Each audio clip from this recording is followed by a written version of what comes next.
Welcome to Beyond Your Limits, the series where we step past the highlight reels and into the stories that shape the modern athlete.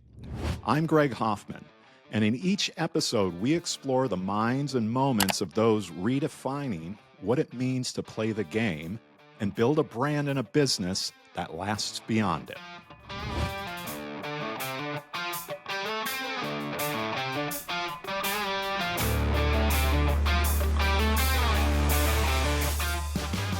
So today on Beyond Your Limits, we're joined by the remarkable Emma Coburn, one of the most accomplished distance runners in American history.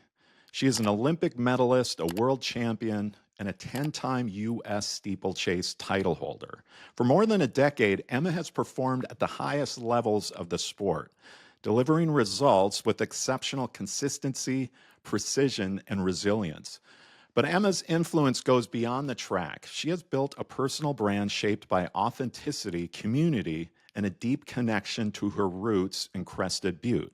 Her story reflects not only what it takes to win, but what it means to stay grounded while competing on the world's biggest stages. Welcome to Beyond Your Limits, Emma. Thanks for having me, Greg. I can't wait to chat with you. This is an honor, certainly, and I think I speak on behalf of all the track and field enthusiasts out there that vicariously live through athletes like yourself. So this is a real treat. And I thought we'd start the conversation from the beginning. And it seems that with athletes like yourself, that the story or the journey starts with some sort of spark. And if you could tell us, how did you first discover steeplechase and why did it stick with you, given how demanding that particular sport is and in some ways unconventional it is? Fair question. It is an peculiar event and very specific in its demands and kind of very specific in what makes a steeplechase athlete successful. So we all kind of stumble into it in different ways, but my introduction to it, I have to rewind all the way back to like growing up as a little kid in Colorado. I hated running. First of all, let me just put that out there. There's some kids that grow up knowing they want to be in the Olympics, knowing that's their dream and their passion. I hated running. I only did it because my family rule to get allowance money was that you had to do sports year round. And growing up in a small town, track was the only spring sport. So me and my siblings had to do track, but I loved other sports. I loved for team sports, I played basketball, volleyball, hockey. Um, and then recreationally, I would ski and snowboard and mountain bike. And just really growing up in Colorado, you have such a sense of like play and adventure. And physically, you just get exposed to so many non traditional sports and non traditional activities that kind of challenge your coordination. I didn't know anything about the steeplechase until I was a junior in high school. It's not offered at the Colorado high school level, and I was at a postseason championship meet in New Mexico, and we were driving from Crested Butte, and I was scheduled to just run an 800, 2 laps, and my dad was like, "We're not driving 8 hours to go run 2 laps. Like, let's look at what else is out there." And in the only event that was offered on a in the schedule that would kind of work to do was the 2,000-meter steeplechase. And my dad was like, you're pretty good at jumping. I did high jump in high school, as I said, basketball and volleyball. So my dad was like, I think you'd be good at it. Let's try it. And so I went to the local college, and the coach there just said, yeah, sure, you can run 1 lap with my steeplechase athlete and just follow her and learn it that way. And so I did 1 practice lap and then went to the race, and I ended up winning the race and qualifying for high school nationals, where I ended up finishing fourth. And that was where my college coaches at the University of Colorado saw me and recruited me. And prior to that, running in college was like not something I wanted to do or wanted to try, but the steeplechase was just this spark, like the spark of being a multi-sport athlete and loving jumping and playing and using that coordination and having that excitement like meshed with my endurance abilities as an athlete, as a runner. And so it's kind of just this perfect storm. And yeah, I owe it to a schedule at a meet in New Mexico. Incredible. Great story. And I like your family rule. Like, Yeah, I think everybody's it's a gotta good play rule. sport. I like that better than ours. Mine was everyone had to play a musical instrument, so I got Yeah, stuck with luckily the trombone. Oh my god, you played the trombone? I I did did indeed. too. Okay. I had to sign up in 5th grade, everyone just in my class had to play an instrument, and I meant to write trumpet, and unfortunately, I got confused and I got signed up for the trombone, and, yeah, I gotta say I was not good at it then, and, a bad trombone player is just terrible to listen to, so I luckily my parents didn't force that.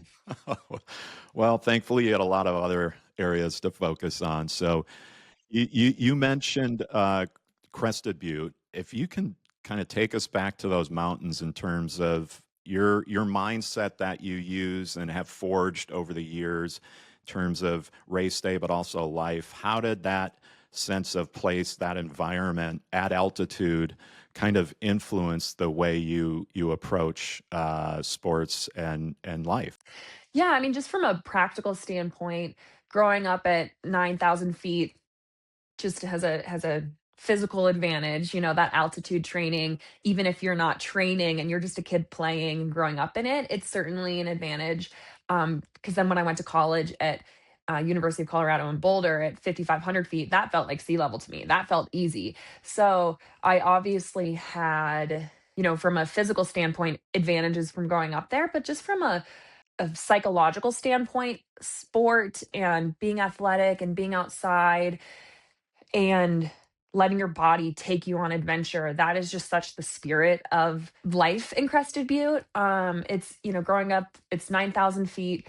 There's constant activity. Everyone around you, you know, you don't ask, what do you do? You ask, what peak did you go to over the weekend? You know, it's like what mountain did you climb? What bike ride did you go on?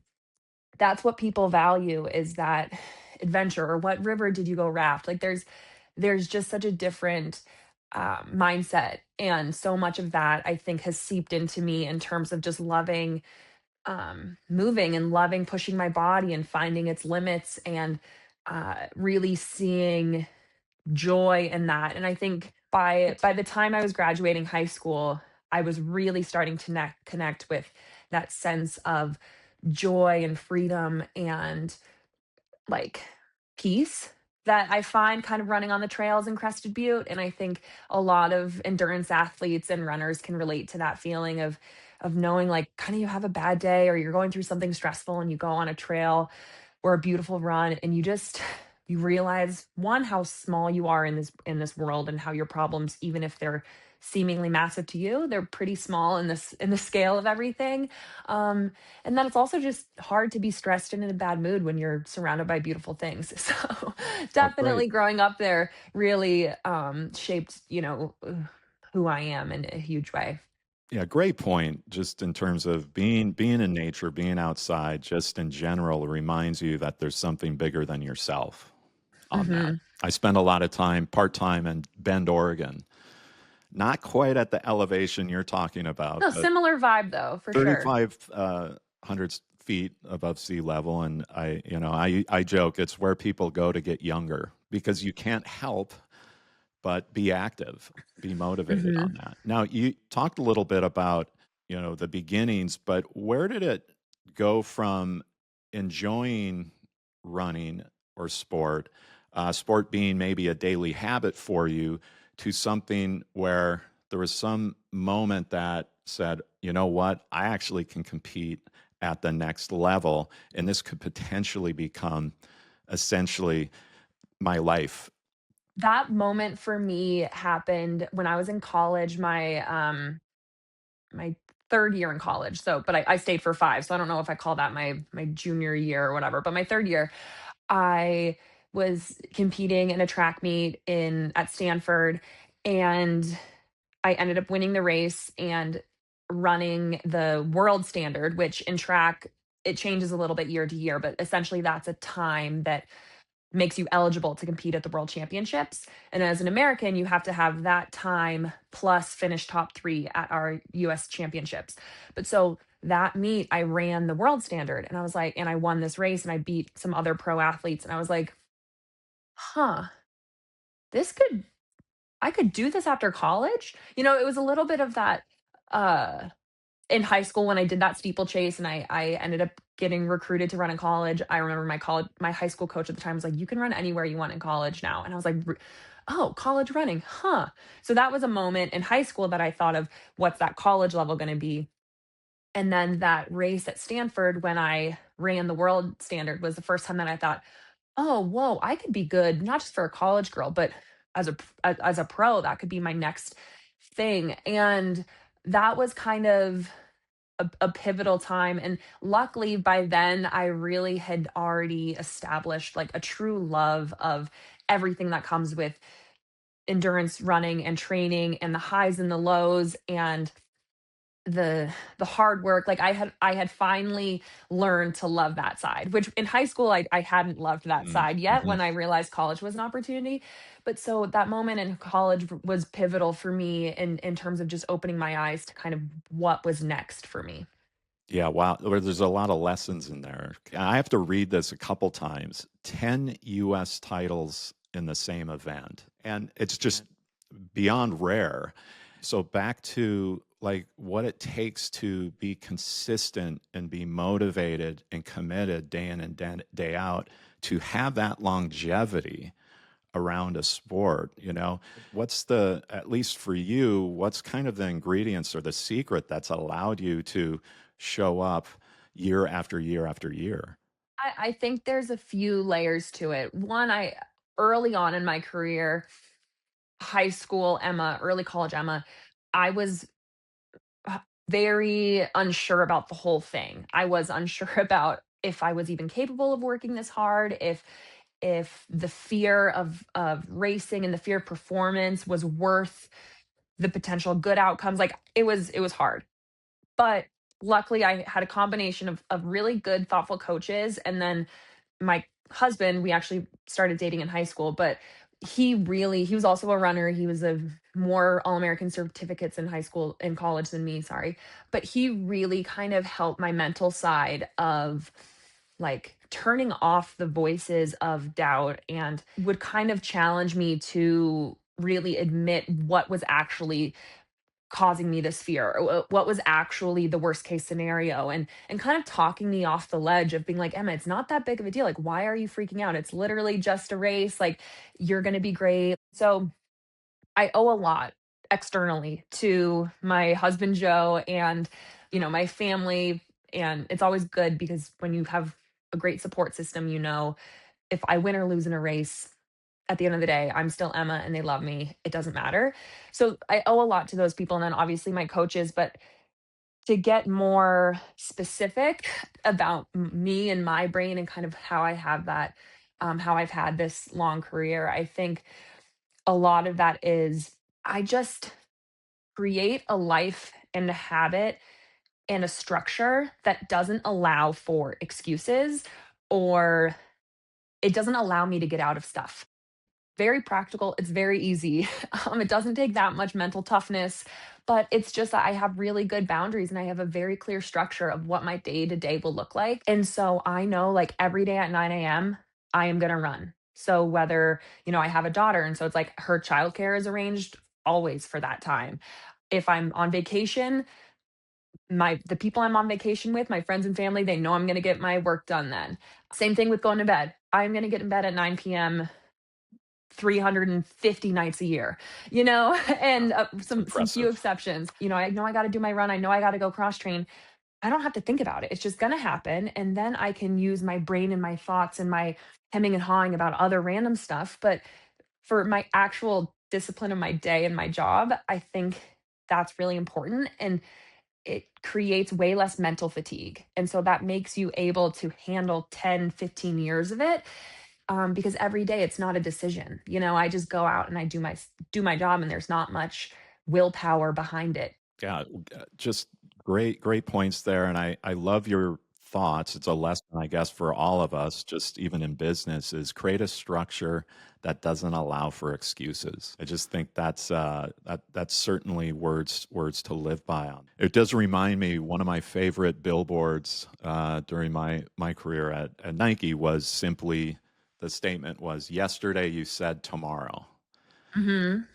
And tomorrow comes, and yet it's pushed forward to the next day and the next day after. So back to that idea of procrastination. So, talking about structure and being committed and consistency, but also adaptability. I think of, when you look at the steeplechase, I have to think there's a lot of psychology within that, right? I mean, it's far more than just speed. That's why I think it's so captivating as a viewer to watch this. And so, what has the event taught you about adapting in the moment and solving problems under that kind of pressure? For sure. No, if listeners here are unsure what Greg is talking about, just go on YouTube, the steeplechase, and you will see that occasionally, every lap, we have to jump over a 12-foot pit of water, and occasionally people fall on it, and you have to jump over them, and you have to hurdle around them, and then beyond that, there's four hurdles during the lap outside of the water jump, and again, you're in a big pack of girls and they slow down ahead of you and you can't even see the barrier, the hurdle in front of you because there's so many bodies, and then you just see their little heads pop up. And so then you're like, oh, I guess it's my turn to go too. The point is, you're right. It creates a lot of moments for being flexible, adapting, staying calm under pressure. I think going into like the specifics of that race, some of the things you really need is an ability to stay calm when things aren't in your control. As an athlete, we try in our training to control everything we can control. And I think it's a really good skill is to not look much beyond yourself. Don't worry about what other people are doing. Really just control the things you can. Learn to not stress about the things you can't control. The only thing you can do in those moments, and this is true in the steeplechase or in life, when there's chaos around you, in my race, when someone falls in front of me, I can't get mad at that person for falling. I can't have my heart rate spike up because I'm pissed that she got in my way or that I took five weird steps. So now my stride is off and I feel weird. Like, you can't put mental energy into the chaos around you. You have to acknowledge it, see that it happened, say, "Well, there's a girl on the ground. I better step around her," or, or I maybe fell. I fell down. I got to pop back up. But then you have to really stay calm and controlled and go back to your own goals, your own mission, your own mantras. I often, when I'm racing, I have like mantras I'm repeating to myself and kind of just get back in your space and center yourself again. And I think that's a really good lesson for, on and off the track. Great advice for all of us, for sure. Grace under pressure, calm under pressure. I think we all have self-talk. Oftentimes, it can be a bit negative.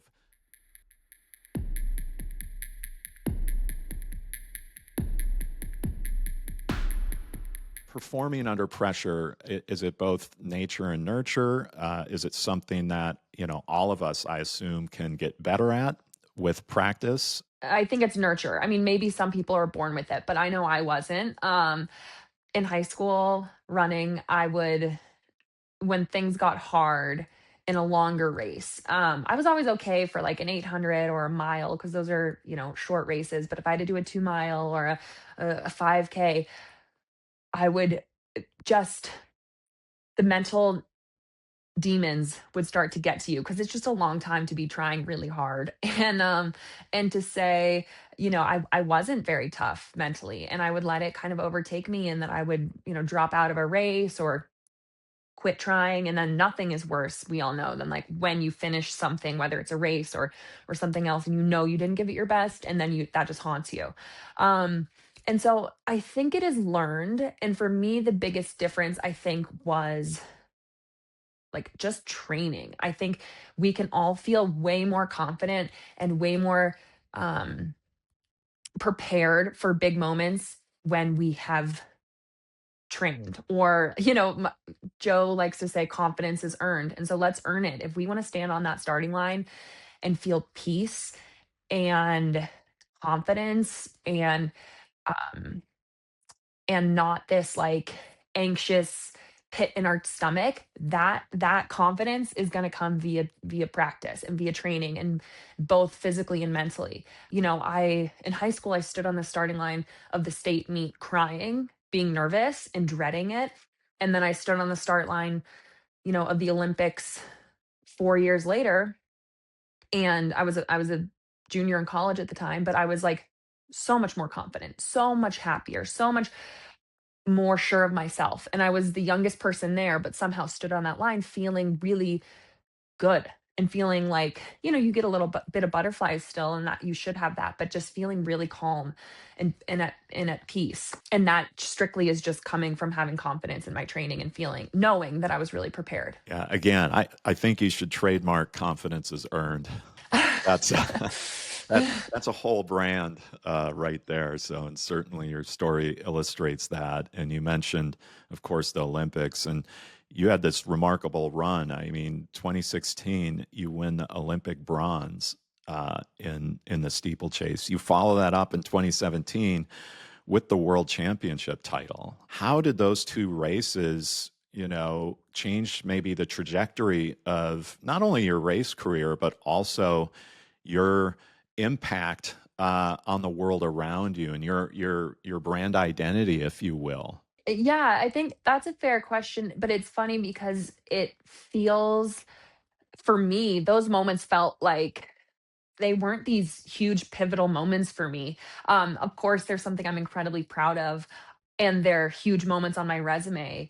But in terms of how it shaped me or how things around me changed, I kind of felt that I was that person the whole time. And then afterwards, I kind of stayed that person. Um, it wasn't that I needed that Olympic medal to feel validation, or that I needed that Olympic medal to have my sponsors believe in me or my coaches believe in me or my family. Like, I wasn't like a tortured artist prior to that and then came through it and got that medal and changed. We sometimes hear, I'm sure you've heard this, but often athletes talk about these like Olympic blues post Olympic games.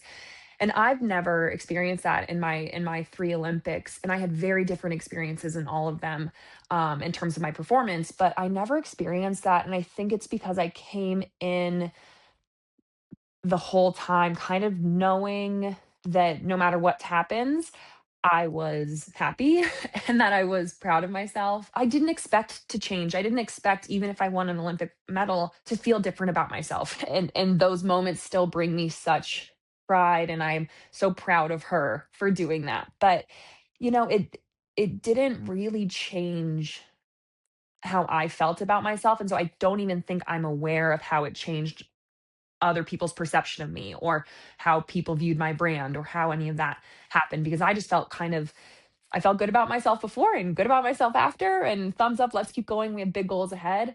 And I was just always kind of excited to keep working, keep growing, keep improving. Your answer reveals great advice for those within sport or outside of sport, and the importance of living a multidimensional life. And we're a mosaic of things we're passionate about, characteristics and traits. We're not just one thing. Our diversity of what makes us us is what I think allows us to stay grounded in the highs and the lows. And so I Yeah.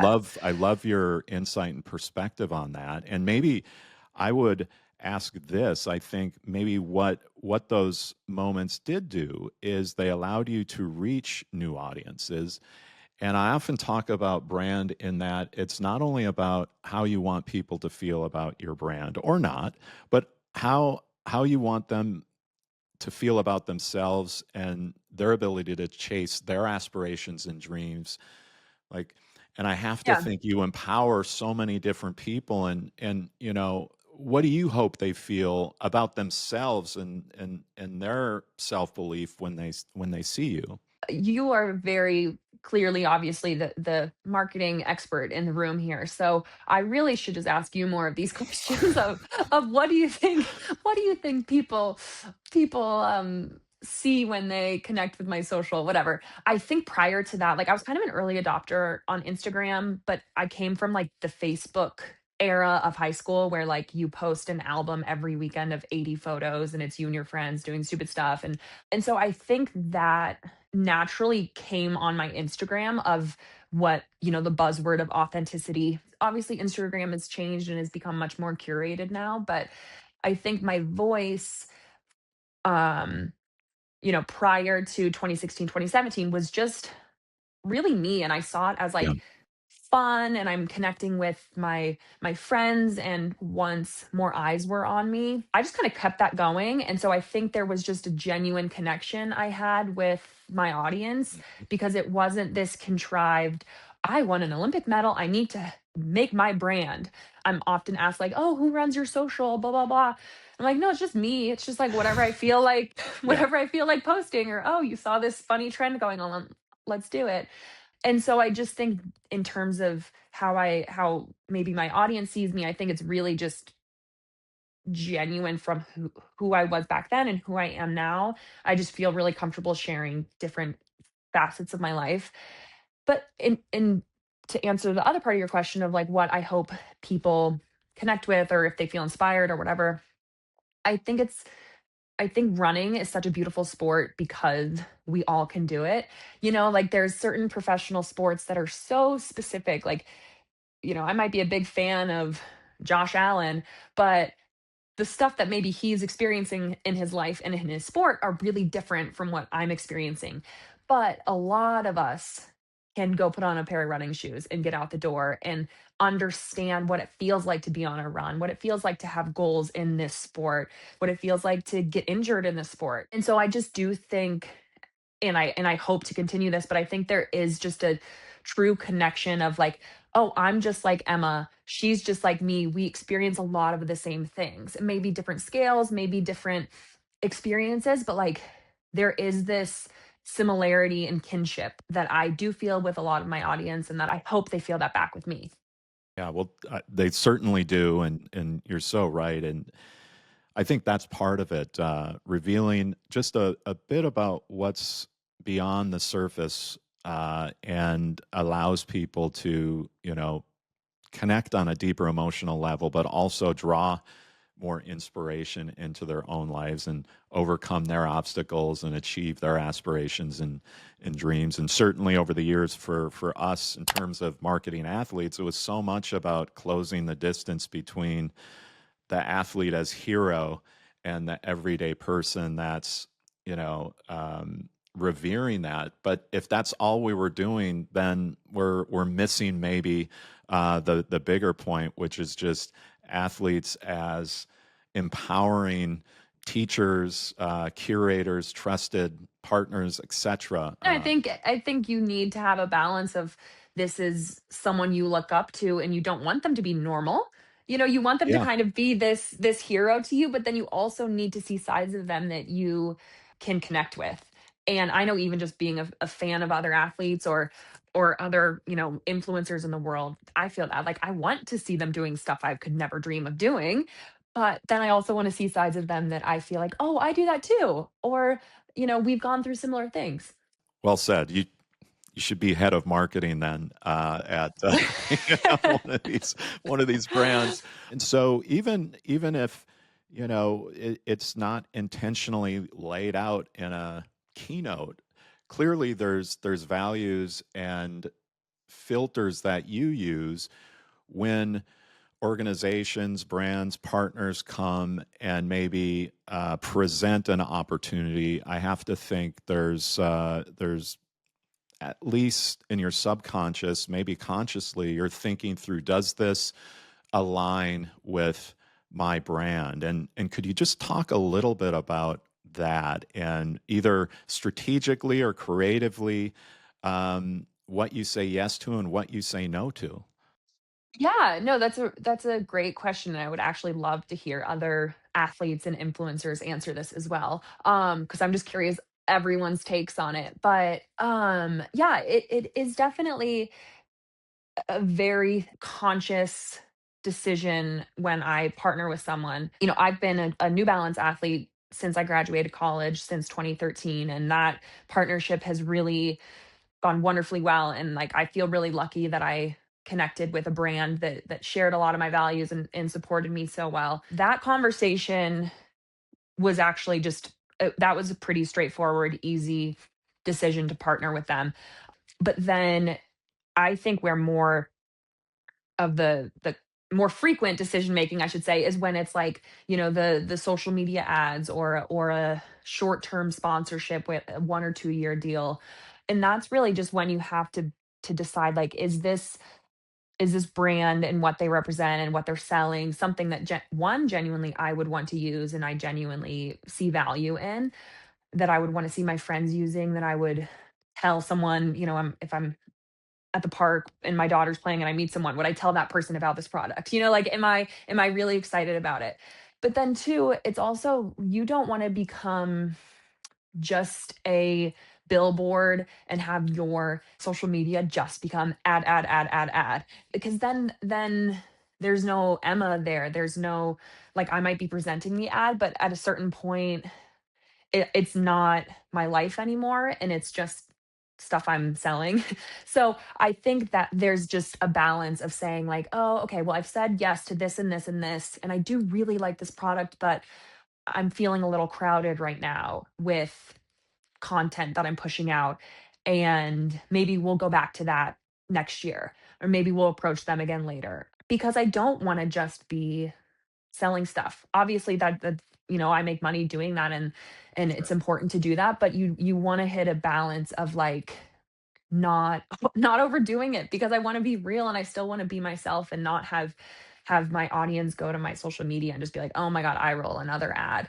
I do think most of us really only support and promote products that we genuinely use and believe in, and are excited about, because what's the point? Then you lose all credibility if you're not. So that's a, step one of the process for sure. That it's the fundamental lesson, I believe. As you said, it starts with, are you could you evangelize on behalf? Would you fight on behalf of this product Yes. and brand, or not? And that's one. And then in two, and I think you said this, is just, can your audience see the authentic connection? Mhm. Certainly in my career, in marketing and design and advertising over the years, and there were times where,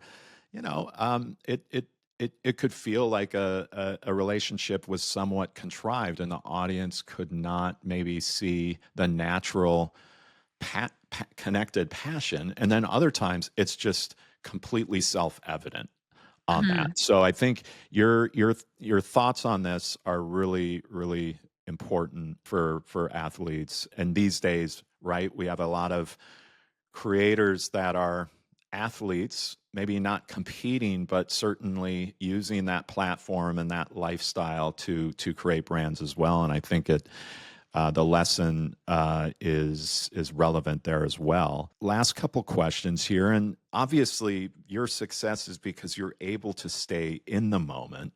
But do you look ahead, 10 years down the road, and think about the Emma Coburn brand, if you will, and how that would build, what that would stand for, and is there anything that excites you about those future opportunities, whether they're connected to the world of sport you're in or beyond that? Yeah, I'm so unsure, exactly what my, timeline to retirement would look like. And I think a lot of us athletes, as you spoke to initially, we're so focused on the now. And I think that's good to be really focused on the now. But there's a certain point, I'm 35. There is a clock on, you know, doing the steeplechase. It's kind of a pretty physically demanding event. And so there is a timeline there. But when my feelings towards it are that I get a little sad if I picture going off into the sunset and not being involved in this sport,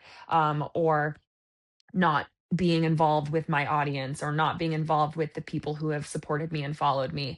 So I'm definitely not going to retire and close the door on everything I've built and say, "New life, here we go." How that specifically looks, I'm unsure of how will I want to still stay engaged in track and field. Is that gonna be in a with a brand, with broadcasting, with coaching, with, there's so many different areas specifically in track and field and professional track and field to be involved in. And then beyond that, in terms of how I connect still with my audience, I think the great thing is a lot of the people who connect with me have connected with me way back before all of this, and we've grown together. And so I do think a lot of my audience will still appreciate and engage with my life outside of competitive sport. And I'm excited to explore that when the time comes. I'm proud of what I've built both on and off the track.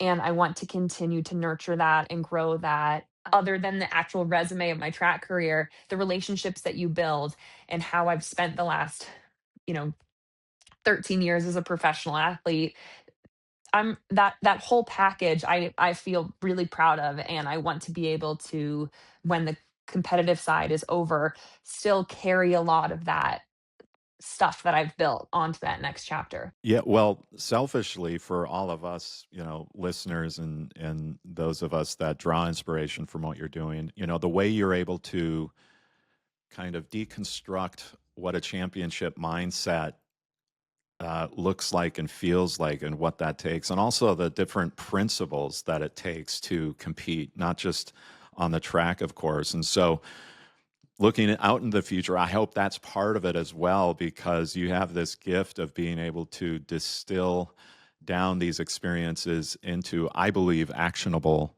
lessons and principles. So that's not everybody has that gift, and you Well, definitely thanks. do. And I guess that leads to, my last question is, what is the torch, if you will, you would pass to the next generation, just in terms of aspiring young athletes looking to build their careers again through sport and beyond that.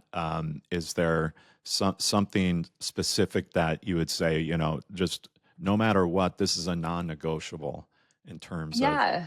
that? If I had to boil it down to one word, it's consistency. And I think that I'm going to go on a slight long-winded answer here, but consistency and thinking of when I was talking about my schedule and my day. Anyone can do that for 3 days in a row.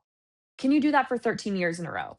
I don't know. Like that's what matters is the consistency of that. The consistency of just getting the X's and O's of your training done. And you see this a lot from athletes where they say, you don't have to shoot for great days, just shoot for a lot of good days. It's one thing to have one great race of your life and then not be able to put it together for the rest. Being really consistent in your training, consistent in your habits, consistent in your relationships, really create from an athletic standpoint, creating consistency um, from a day to day, week to week, month to month, year to year standpoint. But then also just from like the brand side, I think one reason why my brand has been successful is it's consistent, not just like from the practical standpoint of like how many posts per week, but just like there's consistency in my voice through it all, and who I'm presenting to the world is consistent. And so I think that is a lesson all of us can take. All these tiny little actions build up to be huge, but you can't expect as a young athlete or as a young person starting a new job, whatever it is, you can't expect greatness right away. You can't expect, there's no instant gratification in life or in sport. So you have to be consistent every day, build every week, every month, every year. People are not patient. People have no patience. They do something, they do a habit for 3 weeks and they expect the result to change. They expect, they're disciplined in their training for 3 weeks and they expect to be so much better all of a sudden. And that's just not how it works. That's not how life works. You just have to be really consistent and patient and disciplined, across the board. But amongst that consistency, you can find a lot of joy because you have satisfaction in your work, that you are being consistent. And if things go bad, if you have a bad race, something bad in life happens, you have this consistency of this habit, of this lifestyle you've built to ground you and bring you back and get you back on that road and keep going. So, yeah, that's probably the one word I can recommend to young athletes and just, young people in general. It's certainly how I've gotten to where I am. Thanks for your generosity. There's so much in your last point there that we can take away, and consistency at the core of that. So, but again, Emma, thanks for your time. We're going to be continue to cheer you on, of course, and just again, best of luck on your continued journey. And at training in altitude or wherever you're going to be. We'll be sending positive vibes on our end. But on behalf of Beyond Your Limits, thank you. Thank you, Greg. This was such a fun conversation. I can't wait to listen to all the other guests you have too.